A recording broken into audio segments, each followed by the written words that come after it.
Welcome to More Than a Conversation, the podcast where we meet and have discussions with some of the most interesting people and innovative leaders in their fields from all walks of life.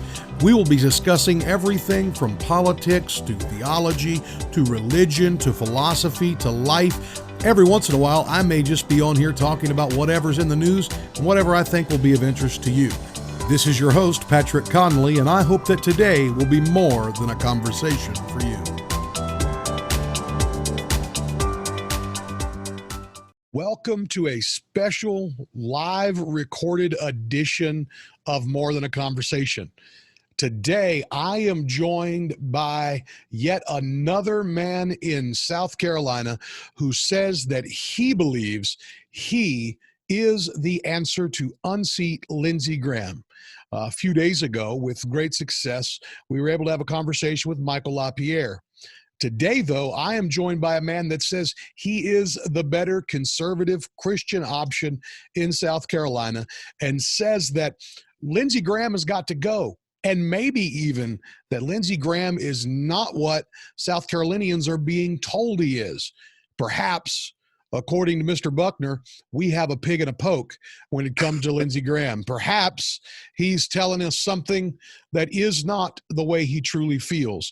I am joined today by Dwayne Duke Buckner, but he says all his friends call him Duke, and he wants you to call him Duke. Mr. Buckner, thank you for joining us today. Thank you, Patrick. How are you doing? I'm doing awesome. It's an honor to have you on today. I'm excited to hear from you. I've been hearing a lot of people. I'll tell you this. When I started talking about a few political things for this election, I started seeing your name pop up just out of nowhere. Duke Buckner releases his contract with South Carolina. Duke Buckner is the guy you got to hear from. Duke Buckner is the guy. So here we are talking with you today. But I know, you're running for U.S. Senate.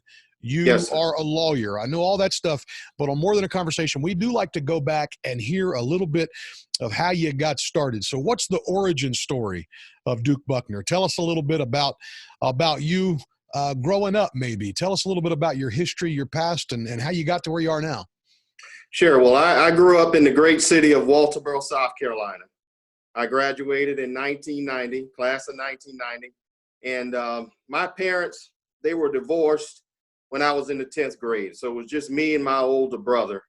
When my mom left us, when she was there, we had a home. But when she left, it became a house. And I hope you understand the difference between the two. When she left, our home became a house. So it was just me, my father, and my older brother. And my dad was very busy. He was out doing what he needed to do as serving on the Colleton County Council. And my brother, being older than me, he was doing his thing. So that left me in the house alone a lot by myself. And so I learned very early in life that I had to create a life for myself. And so, Patrick, what I did was I worked. I worked.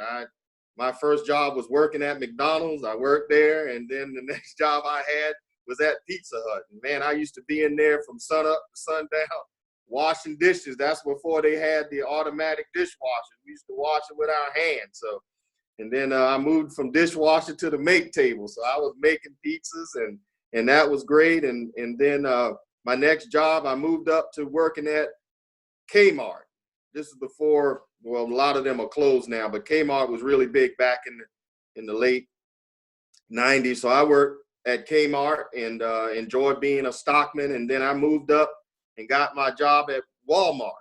And man, I tell you, Walmart was a tough job, and I'd make you laugh. I used to was a stockman, and so they used to call me on this is before they had the walkie-talkies. They used to call your name on the loud intercom, and they would say, Duke, we need buggies. Duke, we need a tall ladder and toys. Duke, we need clean up in the bathroom. Duke, we need a customer needs assistance in bicycles. And I remember this one lady came up to me and she said, "Are you a Duke?" I said, "Yes, ma'am." When she said, "Well, they done call your name about 30 times in the last hour. So I want to find out who this Duke person is." So I enjoyed working at Walmart, and that was a good job. And I never forget one Christmas Eve, I was out getting buggies. It was very cold outside, and my hands were getting frostbitten. And I asked the manager if I could get a pair of gloves off the shelf so I could go out there and get those buggies. And he told me, he said, Duke, if you want to get a pair of gloves, you need to buy them yourself. And I said, Wow. wow, and I don't know, at that point, I said, I will not push these buggies for the rest of my life. I'm going to further my education. Not to say that anybody that works there, that's not a good career, but when he told me that, I realized that I needed to, go further. So I graduated from South Carolina State University with a major in English education. And I taught public school, middle school, English, 7th and 8th grade.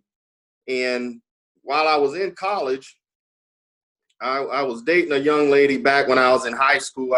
My prayer was, Lord, I just want a date for the prom, let me just have a date for the prom. That's all. And so anyway, I met her while I was working in Walmart. Apparently I was cleaning the bathrooms, and she must have thought I did a good job, because she invited me to her Sweet 16 birthday party that was down in Myrtle Beach. But anyway, make a long story short, we dated and everything. And then after the prom, for whatever reason, she decided that she didn't want to be my girlfriend anymore. And that hurt me. It hurt me very much. But I went off to college, and I spent the next 2 years trying to win her back, so to speak. And so she came up to South Carolina State during homecoming, and she spoke to everybody but me, man, and that crushed me. So I'm anyway, sure. make a long story short, whatever I was drinking that night, said, you know what, Dwayne, you just should end your life right now. Just end your life, because it's not working out. She broke your heart, and you've been trying to win her back. And so whatever I was drinking that night said, Dwayne, why don't you take your head and put it in the microwave and turn the microwave on and blow your head up. And so I attempted suicide, but I thank God that, when you put your head in the microwave, you can't close the door. So that was a failed attempt, but I thank God for that. But then I found out later that there is a way to open the door, to turn the microwave on and keep the door open. But I thank God I didn't know how to do it then. And so what I did was I went in the medicine cabinet, and I saw some pills, and then I said, you know what, I'll just take all of these pills and fall asleep and die in my sleep.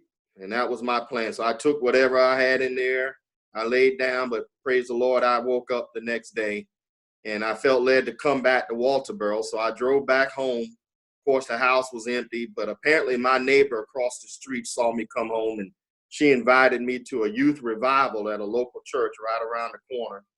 And I said, you know what, I don't want to go to church. That's the last place I want to be. But Yeah. I don't know, something in me encouraged me to go. So I went. And then I heard this preacher talking about a man that could heal the brokenhearted, who would set the captives free, Amen. who would fill that void in your life. And man, I had that void out. My heart was broken. And that man that he was talking about was Jesus Christ. And that was in 1992. And I said, at that moment, I felt the Lord pulling on my heart. And I said, Lord, if you take away this pain and this hurt and heal my broken heart, I will give my life to you that night. And that's what I did. I stepped out that night and became a Christian, gave my life to the Lord. And that has made all the difference. I've never been the same after that. Praise God. And he came in and healed my broken heart. And I graduated from high school and graduated from college and went on and taught in the public schools. And then the Lord blessed me with a wife, and we got married, and that's my story of how I became saved, Amen. and so I went on to teach school, but my heart was always to go to law school. And so in between that, the Lord laid on my wife and I's heart to start a weekly newspaper. So I resigned from the school district and started a weekly newspaper. And we published that paper in Colleton County for 6 years.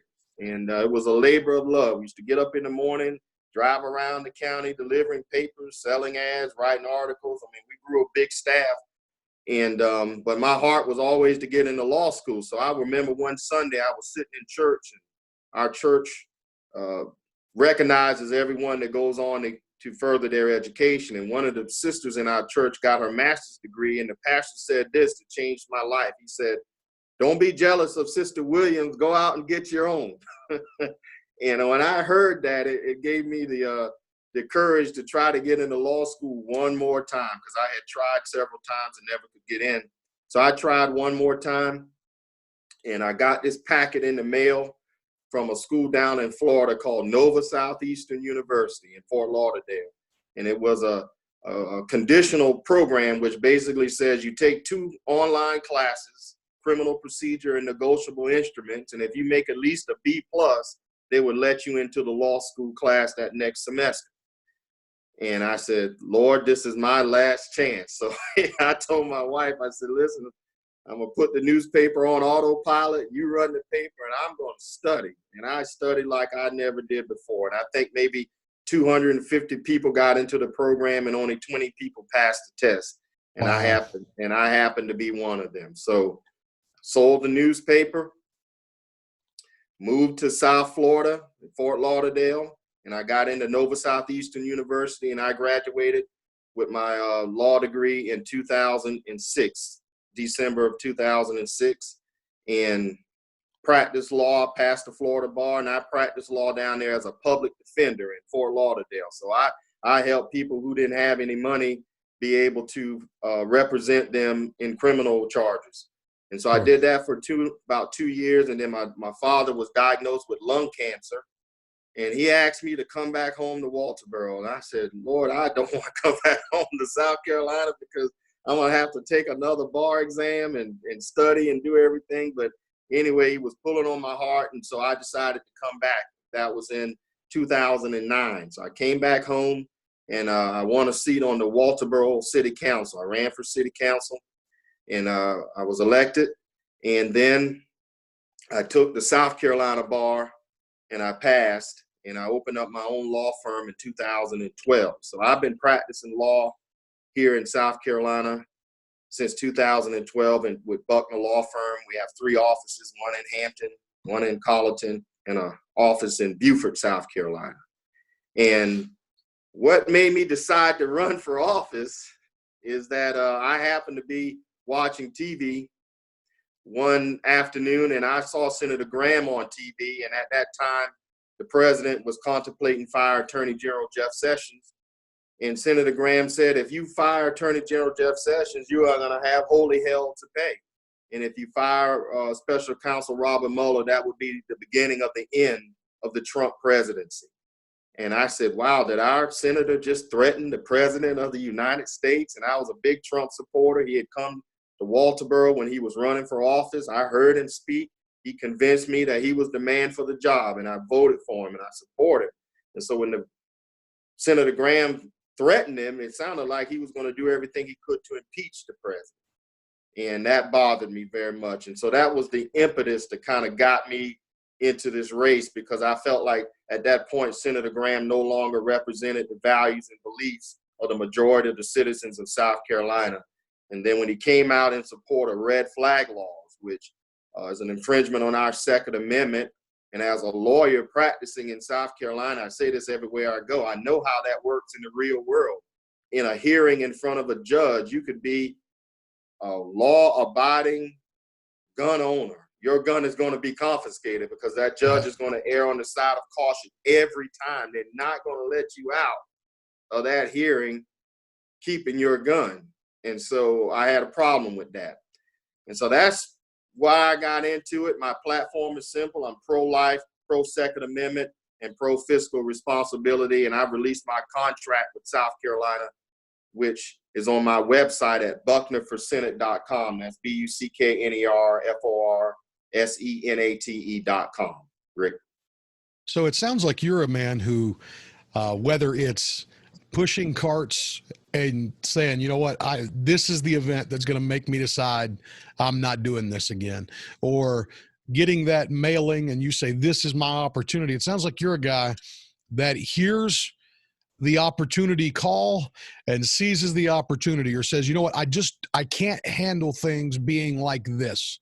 Yes, And, sir. I equate, as you're telling this story, that night in the Walmart parking lot with you sitting there watching TV and hearing Senator Graham say that regarding the president.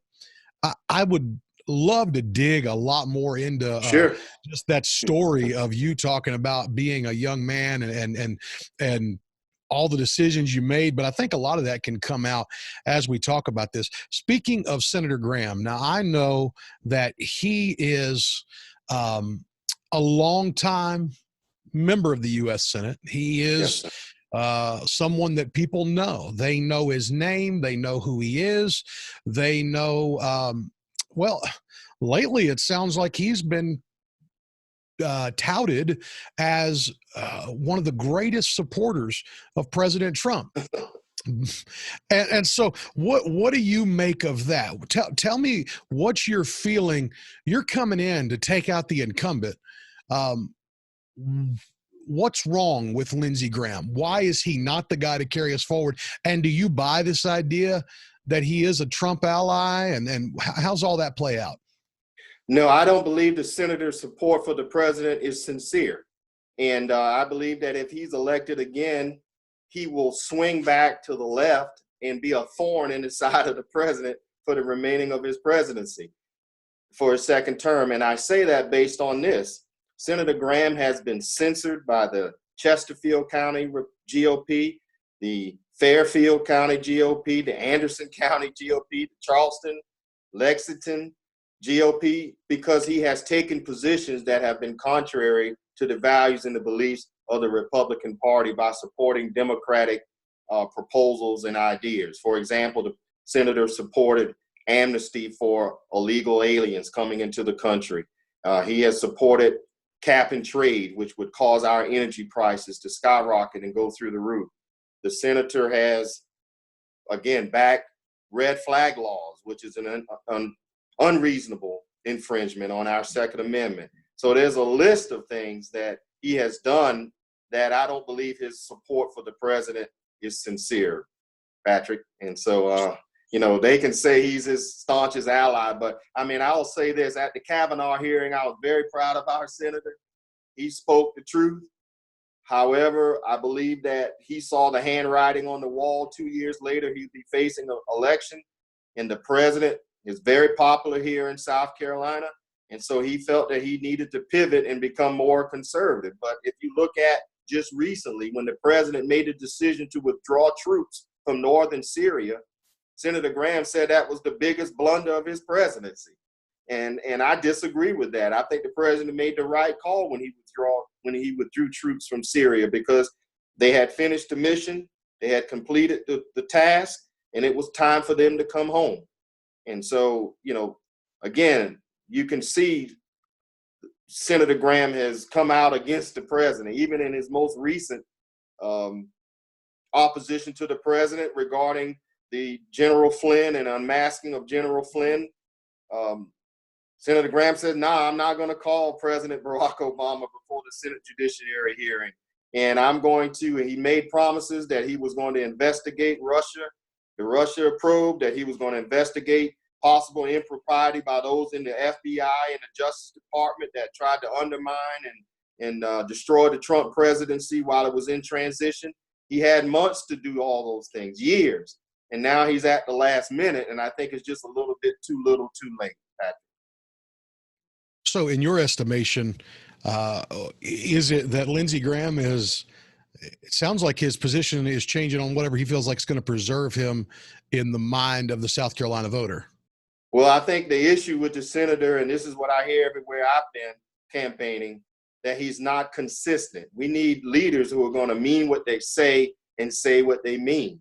I mean, whose side are you on? Are you a liberal or are you a conservative? You have to make a decision on where you stand, and wherever you stand is where you stand. Just be sincere about what you do. And I don't think that's the case with the senator right now. I would like to ask a question as well that often comes up. It comes up in a lot of circles that I have conversations in. It comes up across the media all the time. You have just talked about your support of Donald Trump and how much you believe in Donald Trump. You said you listened to him. He convinced you that he was the guy.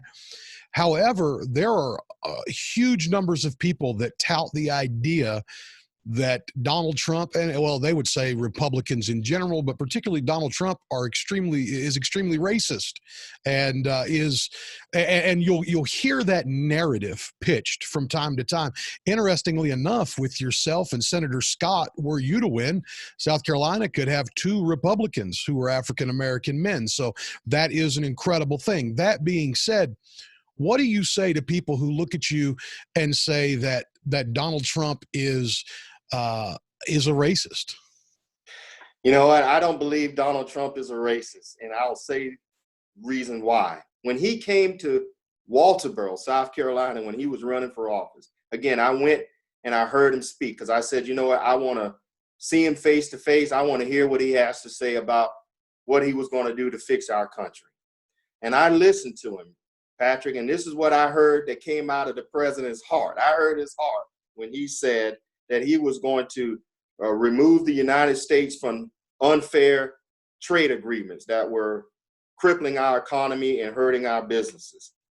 He said that he was going to build a wall on our southern border to help stop the flow of illegal aliens coming into our country that were committing crimes and doing things that weren't right.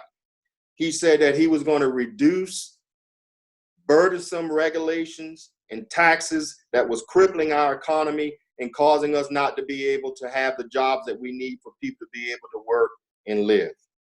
He said that he was going to force other NATO countries to pay their fair share of the security of the world, and that the United States was footing the bill for everybody. And that was wrong. And he said that he was going to put America first by making America great. And I just want to share just a side story with you, Patrick. As an English teacher, one of the stories that I taught was about Rip Van Winkle. And I don't know if you remember Rip Van Winkle, but he was the gentleman that slept for 20 years. And when he went to sleep, the United States at that time was under the British crown. But when he woke up, a revolution had happened and we were free at that point. And so that was, a lot of people think that's the whole point of the story. But there's another part of that story that I want to share, that the reputation that Rip Van Winkle had in the community, everybody loved Rip Van Winkle because he was always going around cutting other people's grass, fixing everybody else's house, doing chores for everybody. But his wife was angry with him because his own house was falling down, And so she told him, hey, listen, man, charity begins at home. You can't be going around fixing everybody else's house when your own house is falling down. And that's the point that the president is making. We can't go around doing all these things for other people when our own house needs to be fixed and needs to be improved. And so I just wanted to share that. And when I heard the president's heart, he spoke from the heart. He had me at that point convinced that he was the man for the job. And since he's got into office, despite all of the negative publicity, the biased media coverage, he's been a man of his word. He's kept his word and his promises to the American people. He created more jobs than any other administration, lowest unemployment for minorities in the history of the country. He cut taxes and regulations. He got us out of those disastrous trade deals, created new trade deals that were fair and balanced. I mean, he's done what he said he was going to do. So, I don't have a problem with the president.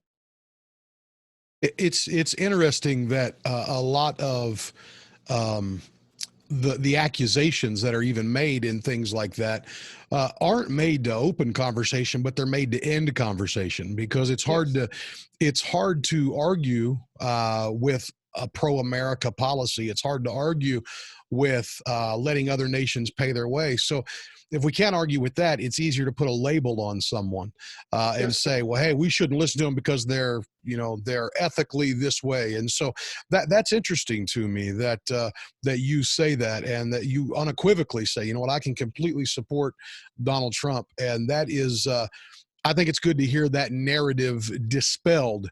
Right. As much as it is tried to be touted. And South Carolina, I think, is making great headway, really. And South Carolina has been an example in many ways, as much as the world would like to look at us and call us Southern hicks, and we're just, this, that they think that we're a lot more, I think, backwoods and backwards in our way of thinking. But there's a lot of unity and progress that's Yes. coming out of the state of South Carolina. It's a beautiful thing. Yes, In sir. fact, your candidacy is another one of those wonderful things. Your whole story. I want to talk a little bit about some of the things that you mentioned were part of your platform. Yes. Now, we know right now school is in a different status than it's ever been. Yes. We don't even really know what the fall looks like, but part of your platform regarding education, for some, they might look at it and see it as alarming because you want to reduce funding what you call a broken system. Talk to me a Yes. little bit about what kind of votes can we expect from a Senator Buckner when he is in Washington. What can we expect him to do regarding education? Well, first of all, like I mentioned before, I was a public school teacher. So I taught for 2.5 years, middle school and high school, before I went into the newspaper business. And Patrick, this is what I saw in education. You had some really dedicated teachers who really wanted to be there, who really cared about the students and wanted to teach. But then you had a few teachers that didn't want to be there, Patrick, and their attitude and their demeanor would spread throughout the entire school. They came with a bad attitude. They didn't really want to teach, and they were doing a disservice to the students. And likewise, the majority of the students that come, they want to learn. But then you've got a few students, just a few, maybe 20%, who don't really want to be there, who don't really care, and they are disrupting the educational process for the other 80% of the students who do want to be there.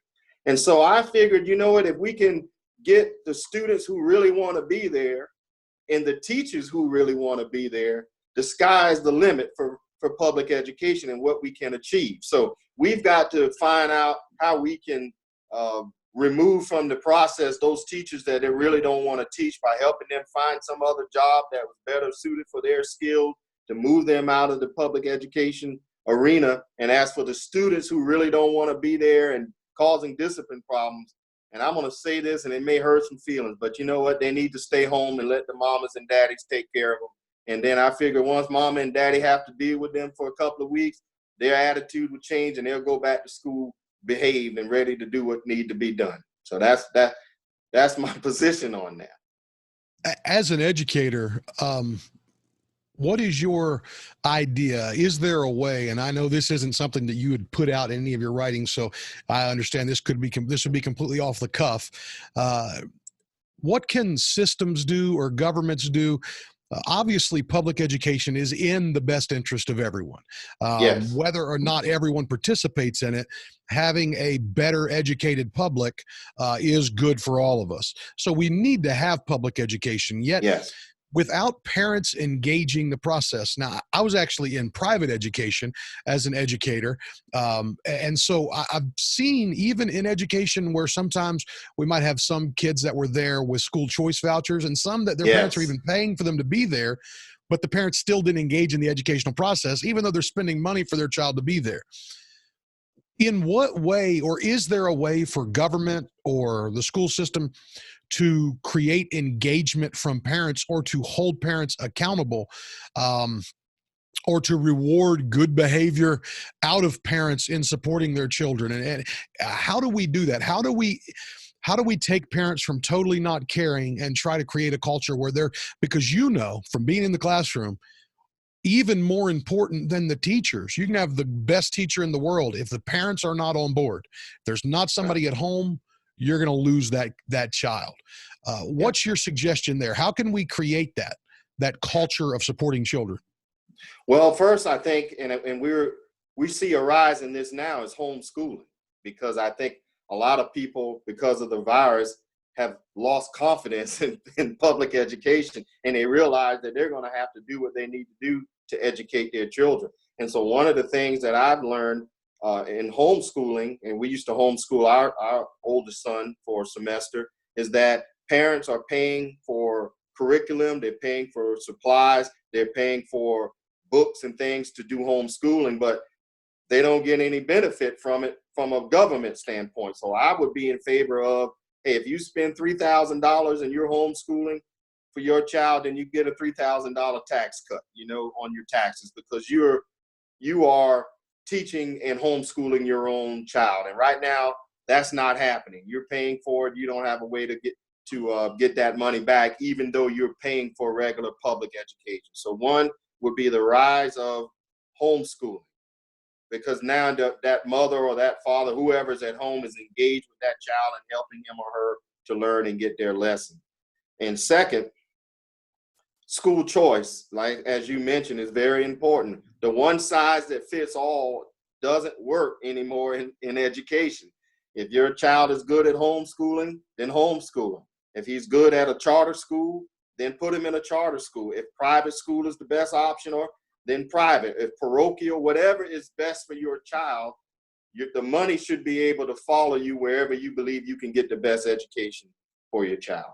And that's how I believe we can get more engagement from parents, is that parents can be more in control of where their child is going to school and who is going to actually be teaching their children.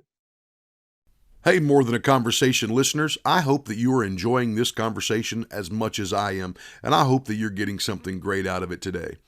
I'm just wanting to jump in here in the middle to take a moment and let you know a few ways that you can help out More Than a Conversation.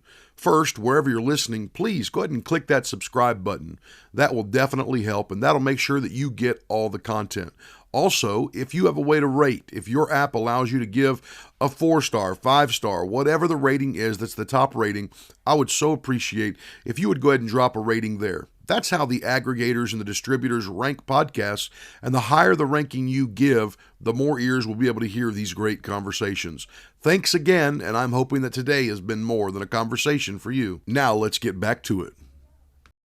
Speaking of money and the impact of money and financial programs, including education, our nation is obviously dealing with an issue regarding immigration reform, immigration law reform, what we are going to do with our borders. Obviously, President Trump has taken a lot of heat over his motions to do things on the border, even requiring people to wait outside of the country before getting asylum. That's been attacked. His idea of shutting down travel at different times has been attacked. All sorts of things are there that have been an issue. However, we all know that we have a problem when it comes to immigration reform. Now, for most of us, our families came here as immigrants. In fact, my family, they were all both sides immigrants. We appreciate immigration. We want immigration. America is made better by immigration. However, I guess the question is, what gives in the education system? What's Duke Buckner say, and what kind of bills is he going to be bringing forward and supporting in regards to immigration? Well, first of all, like you said, immigration is an issue. We have 10 million undocumented illegal aliens currently in the country. Clear. 1, you don't cut the line. 2, you have to account for the wrong that you've done. So, 1, if you are an illegal immigrant in this country and you're living in the shadows, you have to come out and say, hey, I broke the law, I did wrong. And you've got 60 days to do that. If not, you're subject to deportation. Second, once you come out and said, I broke the law and I did wrong, I believe the government should give that individual a temporary Social Security number, which will allow them to be able to get a driver's license, allow them to be able to work. However, they will be working, but no government benefits would be given to them because they are not citizens of the United States. So all they're doing is working. Their FICA, their Social Security, their Medicare is paying for Social Security and Medicare for citizens. Then they must make an application, like everyone else, to become a citizen of this country and go to the back of the line And then once they become a citizen, then they would be given the permanent Social Security number, and then they can go and do and vote and do all the things that they would be able to do as a regular citizen. But just, at a stroke of a pen, giving 10 million people citizenship and allowing them to have access to, benefits of being a United States citizen. No, I can't go along with that, because I believe in the rule of law. You break the law, you suffer the consequences. And so that's actually a very interesting plan, because you're not saying, hey, kick everybody out. You're not saying that people that are here, that we hear about the dreamers and so on and so forth. What you're saying is very reasonable. You're saying, hey, let's do this the right way. And we have to know exactly how big of a problem we have.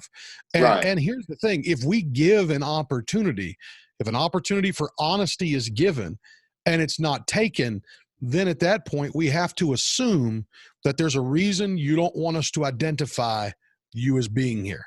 Yes, sir. There's only one reason somebody would sneak into my house. And it's not a positive. Even if they say I'm trying to get out of the rain, that's great. But if I got a sign up that says, if you need shelter, just tell me and we'll work something out, and you still are sneaking into the house, I have to assume you're there for something nefarious. Yes, sir. So like I said, I'll give them 60 days to register and say I broke the law. And if they don't do it, then they're subject to deportation, because they're saying I don't want to follow the law, even though I'm here now, and that's not right. But again, this amnesty for illegal aliens, which Senator Graham is suggesting, and allowing illegal immigrants to be able to have benefits, health care and Medicaid, and no, I can't go along with that. You only get those things if you're a citizen of the United States. Plain and simple. Speaking of things that come along with being a citizen of the United States, one of the things that most of us understand as being protected in the Constitution is some idea of the people arming themselves. That being said, gun control is a constant part of the political conversation in the United States. We are constantly talking about it, whether it be after a mass shooting event, or whether it be after the government sells guns to the cartels. There's always a conversation about guns happening in our nation. More guns than there are people, so on and so forth. And then, of course, you've got the push for red flag laws, so on and so forth. You've talked about that a little bit already. But where is Duke Buckner on gun control? Well, I'll share this story with you. And as an English teacher, I taught American literature. And so I learned a lot about the history of the United States. And the bottom line is this: had the colonists not had muskets when the British came to squash the rebellion, Patrick, you and I, and everyone listening would be British subjects today. So that is why our forefathers of the Constitution put that in the Second Amendment in there, is to protect the people from, if God forbid their own government becomes tyrannical, that we, the people, would be able to defend ourselves, even if it be from our own government. And that's why they said that right shall not be infringed. And so when you have to get a license to carry a gun, which is already a right given to you by the Constitution, I have a problem with that. So I'm for constitutional carry. Why do you have to have a license for something that you have a right under the Constitution to have? I understand that there are some bad actors out there that have done some things with firearms. However, that right shouldn't be taken away from the responsible gun owner because a few people are doing wrong by it. And so my position is this: we have to protect the Second Amendment, and that is part of my platform, Second Amendment Protection Act. We cannot allow any more additional gun control legislation to go forth, which is going to infringe on that right. You and I have that right. It's a right by the Constitution, and we need to keep it and not constantly chip away at that right. So why does someone like Lindsey Graham come out, who's a a conservative, where he tells us, why does he come out in support of something like red flag laws? What is there some reform that needs to be made in that area? What makes a guy like him do that? And then if red flag laws aren't the answer, what do you suggest is the answer in regards to stopping things like mass shootings? Okay. I can't speak for Senator Graham. I don't know his thought processes on why he makes the decisions that he makes. However, I can say this. There has to be a better regard for life in our country. Right now, there's no regard for life. We see it in our movies. We see it in our music and our television, that there's a lack of regard for life. And the greatest example of that is abortion. Right now in the state of South Carolina, there in 2018, which is the closest numbers I could get, there were 10,732 abortions in the state of South Carolina in 2018. That's according to South Carolina DHEC. And that's wrong. I believe that life begins at conception, and therefore, when you kill an innocent child, the Lord is against those who shed innocent blood. And that's wrong to, I'm going to use the word murder, an innocent life through abortion. Therefore, in order to reduce mass shootings, we've got to first say, hey, we regard life in the United States. We regard life so much that we're going to prohibit abortions with no exceptions. Second, we're going to go on public service announcements and say that we promote life in the United States. We promote adoption in the United States, that life is precious. And I believe that a public service announcement, a campaign by the government for life will be effective. We saw that with drinking and driving.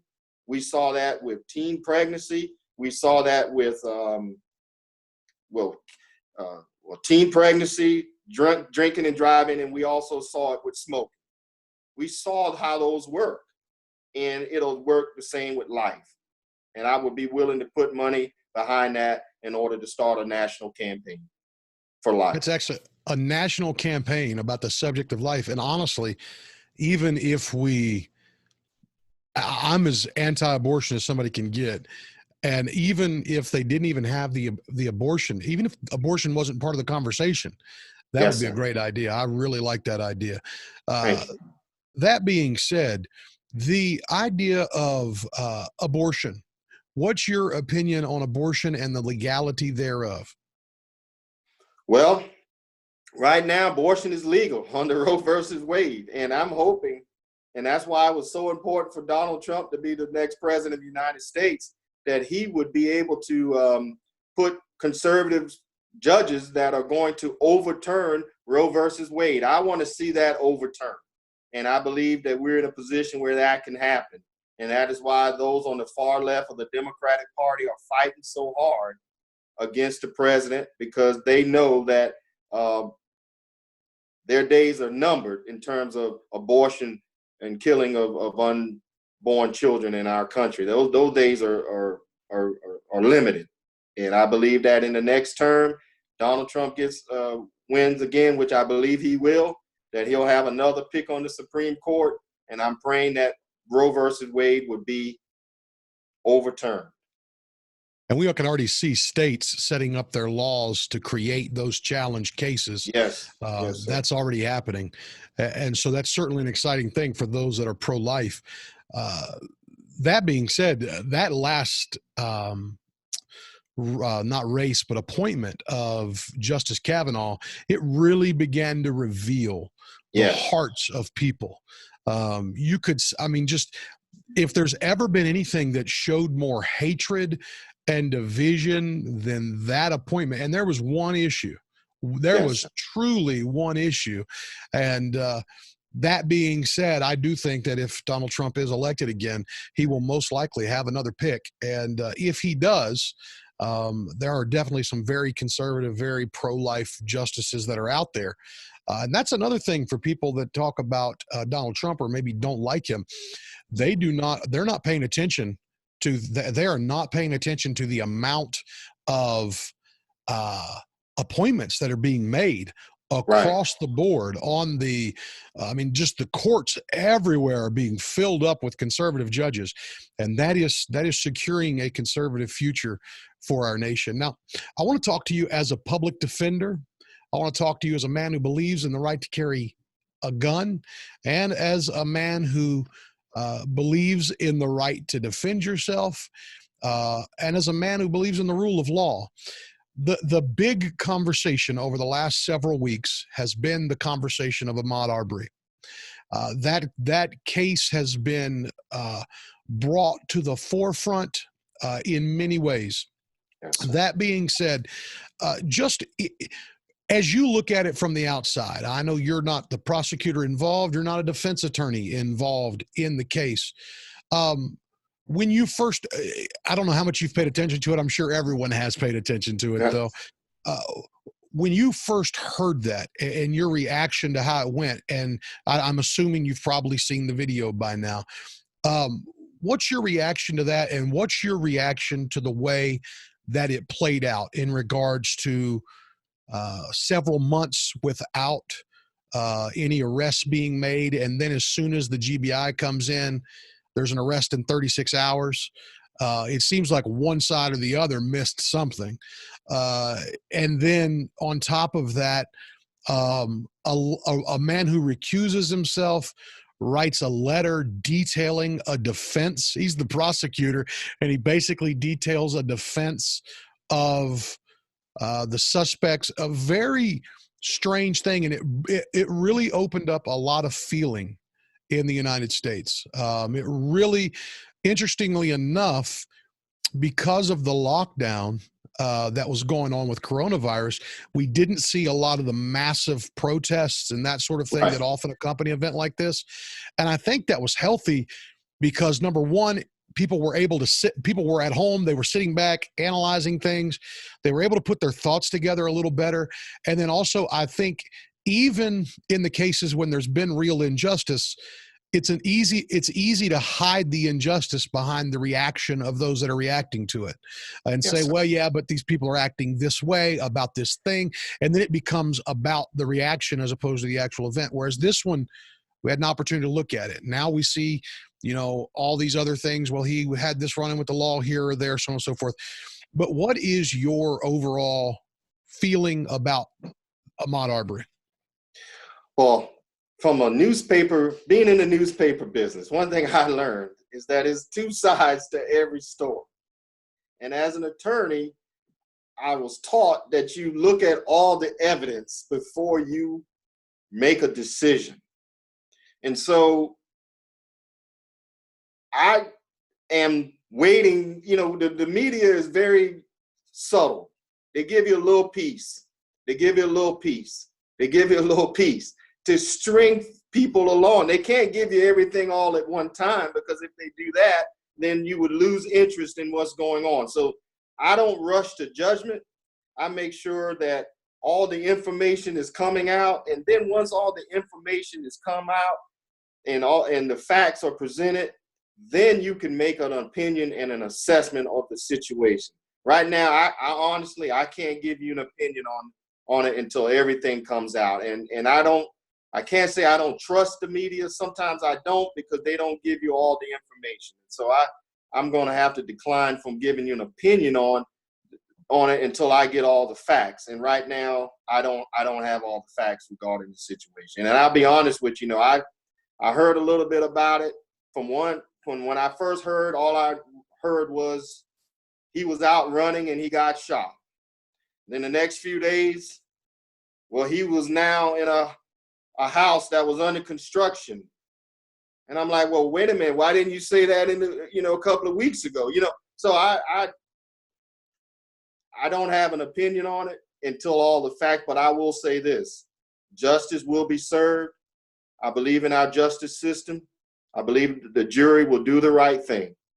And I believe that everybody is innocent until proven guilty beyond a reasonable doubt. That is our way here in the United States. And so whoever it is, they're innocent until proven guilty beyond a reasonable doubt. And if the jury can find that, that's a high bar to cross. But if the jury finds that, then they will be guilty and they will be charged, prosecuted accordingly. But that's my position on it as an attorney and as a citizen as well. What does the average person do? And in fact, I guess the question isn't what does the average person do? It's what does perhaps the future senator, what can he do? Because you just tapped into something that is a major issue, and that is the fact that we have this influx of information. And there's so many agendas, and we don't know where to go to get our news. We don't know. At the end of the day, the conservative sites are spinning things one way, the liberal sites are spinning things another way. And at the center of that, we have this American idea and freedom and promised, guaranteed in our Constitution that we have freedom of the press. Yes, so sir. we can't just censor. No, sir. Even if it's untrue, we can't just go censoring things to an extent. And I get we have libel laws, slander laws. Yes. As you know, difficult often to prove because it's hard to get motive and that sort of thing. That being said, what do we do regarding information and cleaning up the way information is handled? We've seen this a lot. In fact, it's something that President Trump has talked about from day one. Talked about, he coined the term fake news. Fake news. In our era. Is there anything that can be done, or is it simply something we're going to have to deal with because in America you have freedom of press? No, I believe there's something that can be done. One is to do what the president is doing. You have to call out inaccuracies. I've had it happen to me. People will have written a story and said I said something. I never even said it. They just make it up. So I quote unquote feel the president when he says fake news. People make up stories all the time. So this is what we can do. We can incentivize the mainstream media to present both sides of the story. And if they comply with incentivizing them and they comply, then we can give them some type of tax breaks or something so that they won't be all one-sided and all slanted, because that's what we have right now. And so we can't force them to do it. Now, there has been a legislation to force them to do it, but I believe it's better to incentivize the company to present both sides of the argument. And once you do that, then I think if they want to be a prudent businessman or woman, it will take the government up on its offer and present both sides. And I think if that were to happen, things would change dramatically with our media coverage. We are looking at, speaking of incentivizing and things moving forward, business, government interacting with business. We are coming out of, in South Carolina, a time of lockdown and quarantine and so on and so forth. Yet we see some states that are held up.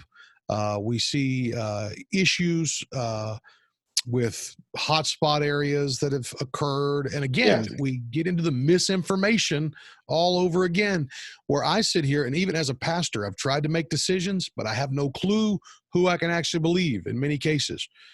How do you think, two-part question here, perhaps three-part, how do you think the president handled the coronavirus situation? How do you think the state of South Carolina and Governor McMaster handled the situation? And what do you think needs to happen going forward? Well, first, I think the president did a great job in handling, or is doing a good job in handling the coronavirus epidemic. First, he said, you know what, we're going to close down folks from coming from China into the United States. That was huge. He got beat down. He got beat down for that. He got ridiculed for that. But that was the right call to make, because he was saying, this is where we believe the virus originated. And so if this is where it originated, we don't want folks coming here that might spread it into the United States. So he did that. He declared it a national pandemic about the same amount of time that President Barack Obama declared the H1N1 as a pandemic. So timing was the same. In terms of quarantining and shutting down, I will always say this, and I want everyone to hear this. Those are in the medical community, doctors. They take a Hippocratic oath to do no harm. That's the oath that they take. And so Dr. Fauci and other doctors who are advising the president, if opening up the country would cause harm to one person, technically by their oath, they would have to advise the president against it. So if the president listened only to Dr. Fauci and the other doctors, we would never open up the economy. We would never go back to work. We would stay closed.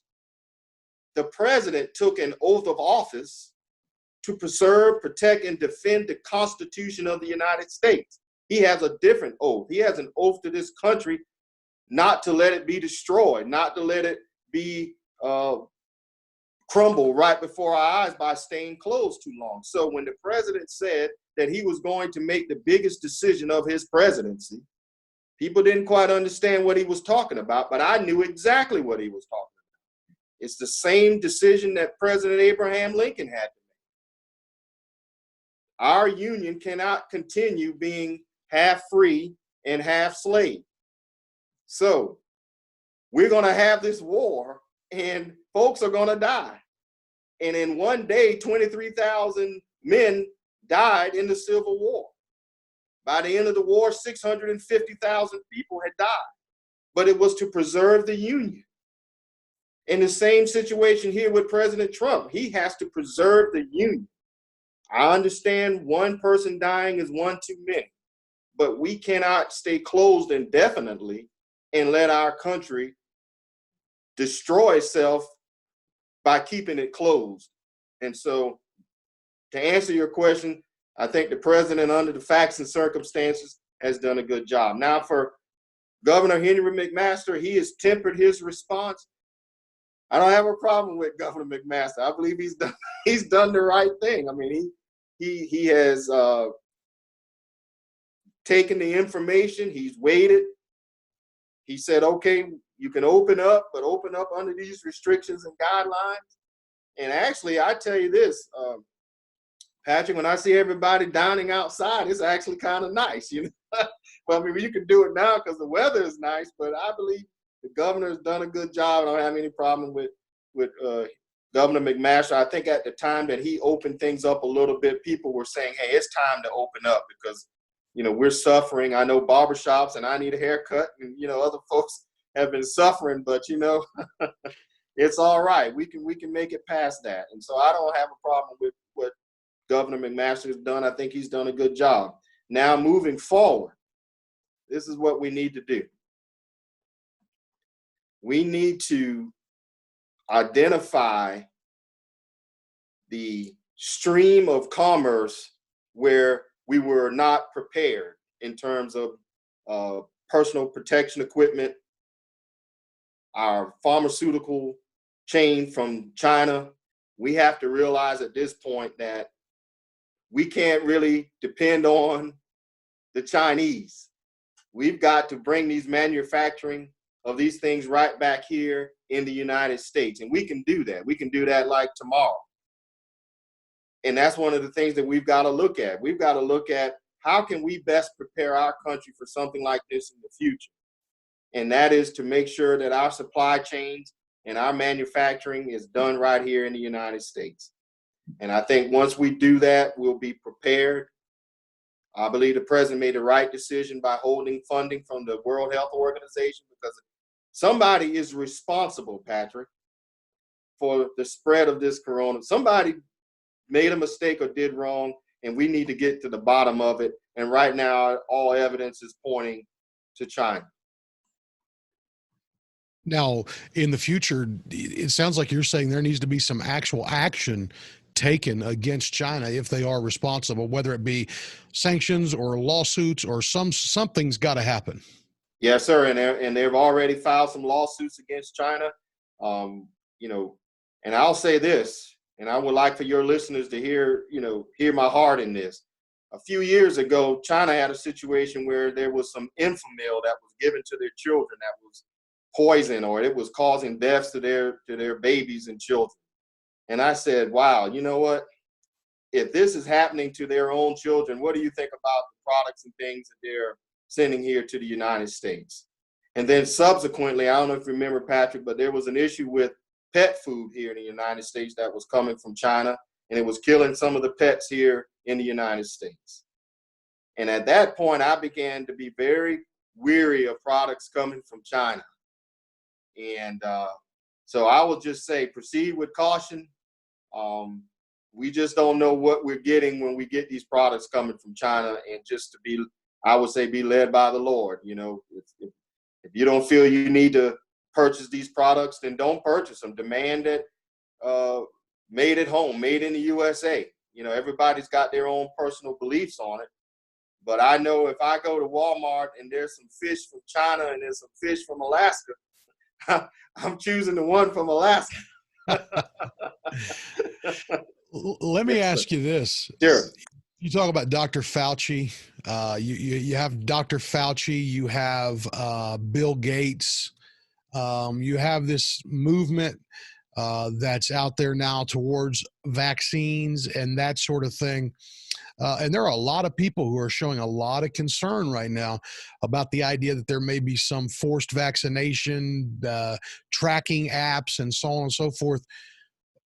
Do you feel like the government is possibly, or maybe not the government, because the current administration doesn't seem to be on board with a lot of these things, but is it possible, or what danger do you think there is now to create overreach? Even somebody, Kumo, talking about churches, so on and so forth.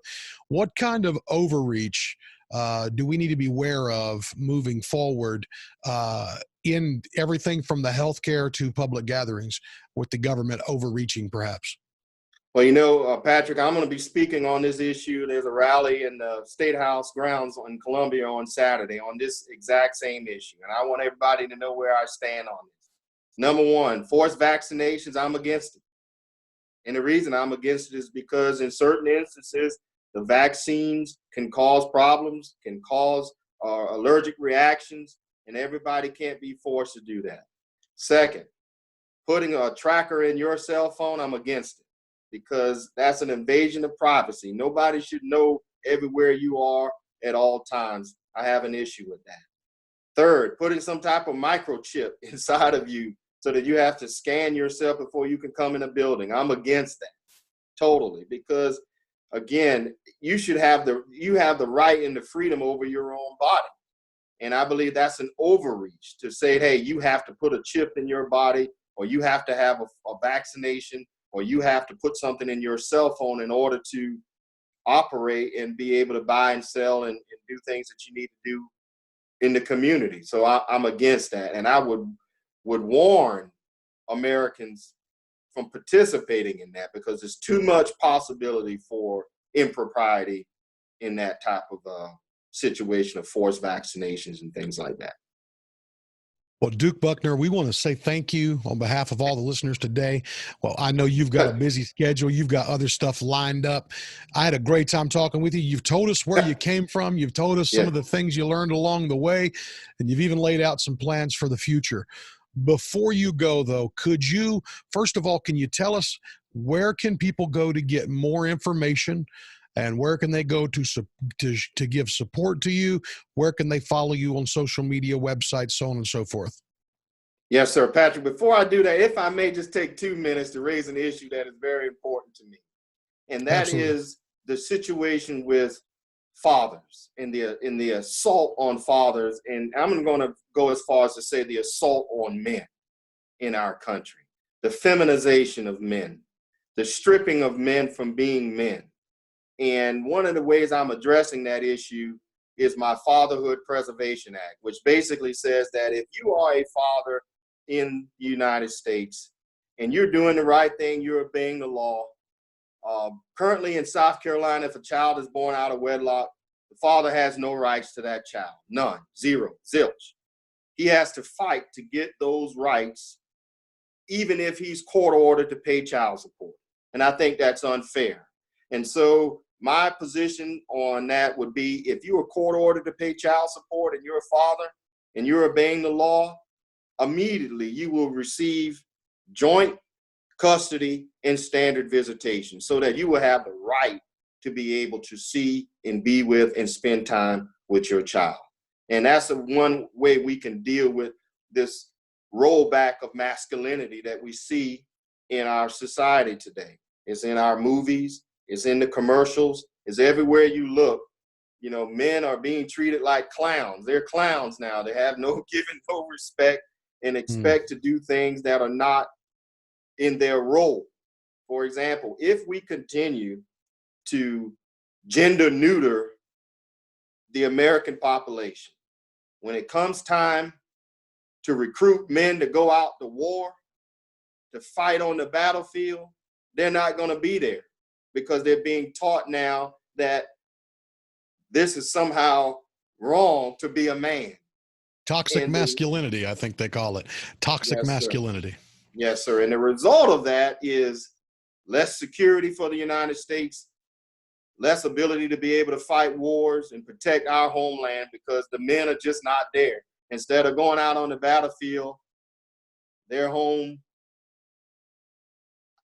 washing dishes. I don't know how, I'm just saying they're not out doing what they need to be doing as men. And we have to stop that, because that's wrong. And I just wanted to bring that to the forefront, to let the men know that, hey, you vote for Duke, I'm going to go up there and fight for your rights. As fathers, I'm going to fight to make sure that your masculinity is not going to be stripped down, because those on the far left and those in the Democratic Party who want to gender neuter everybody and make everybody what they want them to be instead of being what God intended them to be, then I'm going to have a problem with that. And I'm going to fight against any legislation that tries to promote that agenda.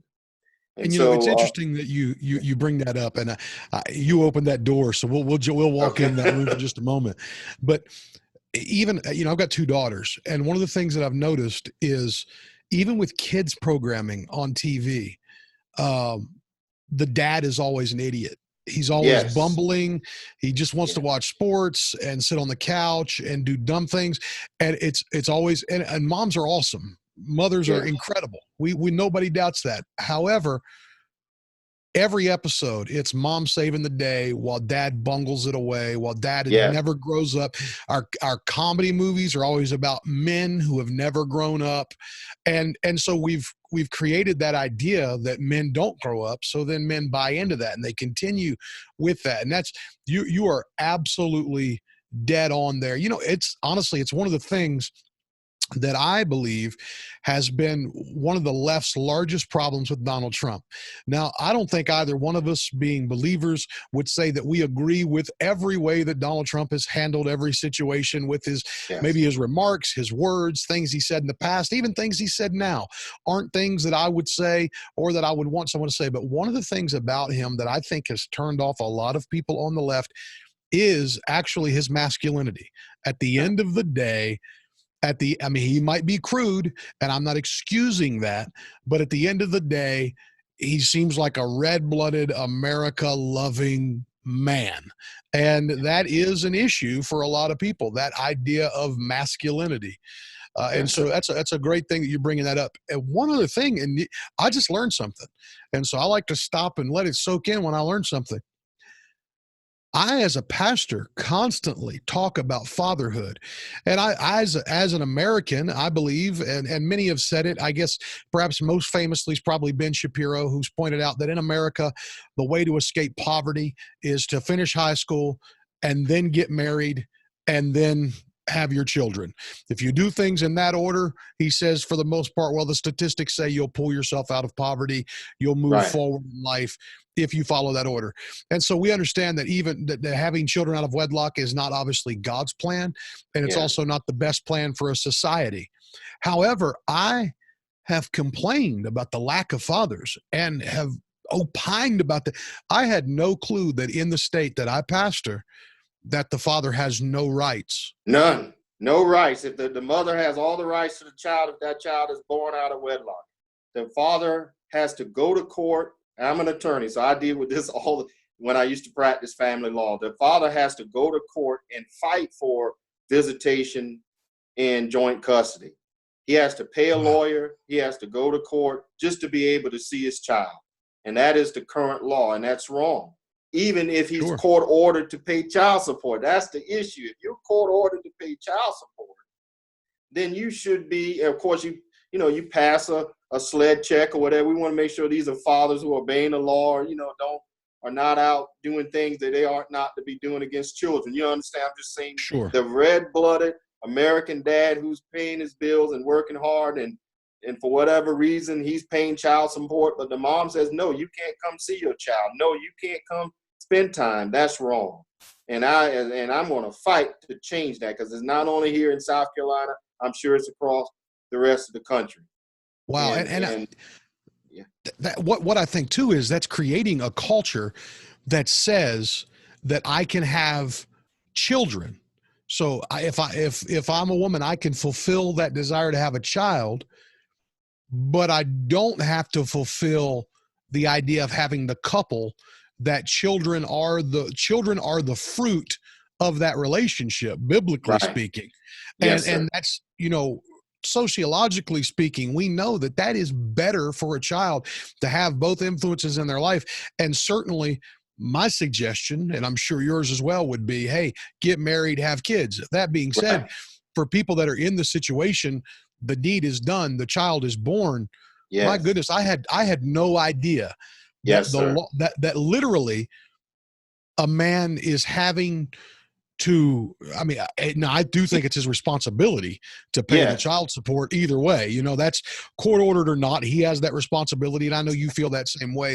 And so essentially, I didn't understand that was the issue. And I know you and I would both agree regarding the idea of a man being responsible for his kids. I know that being said, the idea that a man can have that responsibility and then not be able to be an influence in that child's life, I had no idea that was a thing. Yes, sir. And it's wrong. And there are organizations in South Carolina, I think one is called Father the Father. They try to help men to get their rights and, to be able to see the child and custody rights and visitation. But all of that can be taken care of with one piece of legislation that says, if you're court ordered to pay child support, pass a SLED investigation, you get automatic joint custody and standard visitation rights. And that way now you have a right to be involved in the life of that child. And that's important. And that's not happening right now, Patrick. Absolutely. And Duke, I know that we've been on here. We've had a good conversation. You had to change rooms there. For everybody wondering, hey, he moved rooms. Before you go, tell us where folks can follow you on social media, where they can find more information, and give one last word to the voters. Sure. You can reach me at bucknerforsenate.com. That's BucknerForsenate.com. My Facebook is Duke for Senate. And in conclusion, I just want to say this election is about whether your values and beliefs are being represented in Washington, D.C. And if the answer to that question is no, then it is time to vote for new leadership. Senator Graham has a combined over 25 years, I think 28 or almost 30 years of service in the United States Congress, him being a senator and also being in the House of Representatives. And it's just time for new leadership. And I believe that leadership needs to be a person who's from South Carolina. I'm from South Carolina. I was born and raised here. So I know what it means to go out and cut a piece of sugar cane from the field and slice it up and chew on it until it dissolves in your mouth. Or to go down to Bears Island with a piece of chicken neck and a string and a fish net and go crabbing. Or go up in York County and pick apples. Or go up to Cesar Head State Park and look over the mountain and see this beautiful place that God has created called South Carolina. I bring that unique experience to the position, and I ask for your vote on June 9th. Buckner for Senate, Duke for Senate. Thank you, sir. And guys, you can support Duke Buckner by going to his website, and he is on the ballot as Duke Buckner.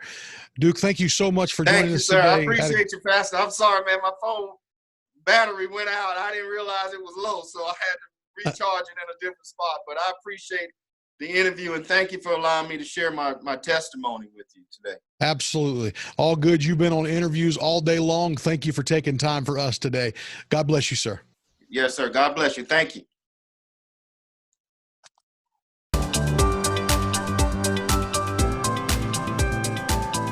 Thanks again for being part of More Than a Conversation today. If you'd like more content like this, check out my blog at www.pastorconley.com. That's PASTORCONLEY.com. Again, that's PastorConley.com. Until next time, I hope this has been more than a conversation.